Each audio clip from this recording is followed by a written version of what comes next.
Where are we with suicide, Jenyfer? What is the state of Australia and the world? I know I'm not necessarily just asking a question about statistics, but you know, we get the sense that it's worse, but worse than what? We get the sense that there's more dialogue, but more than when. So what's the state of the situation? Yeah, look, I think we know that the suicide rate for Australia has increased, and there are obviously various responses as to, or perhaps various rationales as to why that might be. Unfortunately, there's no silver bullet that's going to fix that problem.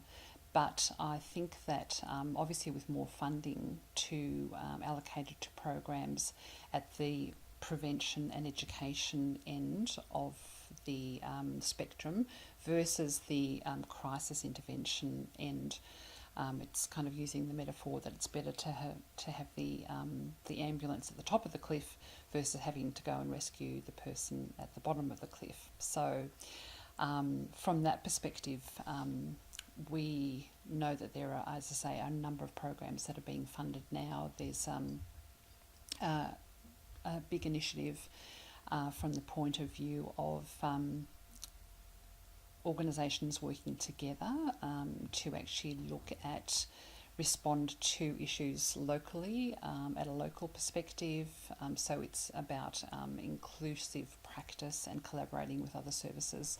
So, as I say, one of the initiatives is a partnership with the Hunter Institute of Mental Health and Black Dog, looking at piloting a program in suicide prevention in the Hunter, and that is also being repeated at other sites across the state. And so it's going to be looking at including and consulting and collaborating with a whole range of services, you know, across the health spectre, the education around workplace wellness as well.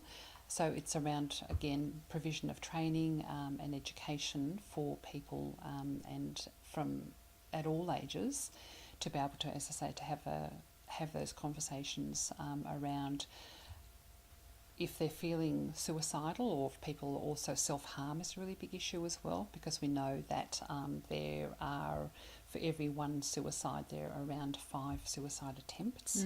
So again, it's having an understanding of how we can actually help and support people to know that there are services out there to assist them if they're feeling like they're wanting to self-harm or to suicide. And it's also really important to educate people around feeling okay about having conversations with their friends or with their loved ones or their families. If someone's not feeling okay, for them to feel like they don't have to have all the answers, but they actually know how to have those initial conversations, and then also to know where to refer them or to know where they can actually get help and support. And one of the campaigns, for instance, is Are You OK Day, which is a really fantastic initiative which runs nationally every year. And it's just about asking your mate or your friend or your work colleague, you know, how are you? Are you okay? And just going beyond the, oh yes, yeah, I'm great.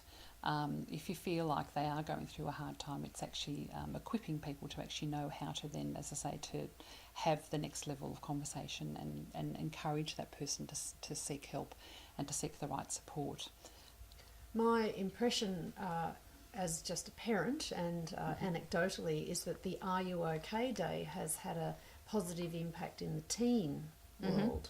That it seems to be it speaks a catchphrase that maybe works for them and explains that that is, and I do believe that teenagers on the whole do understand it's about going beyond how you going, and asking it in a deeper way.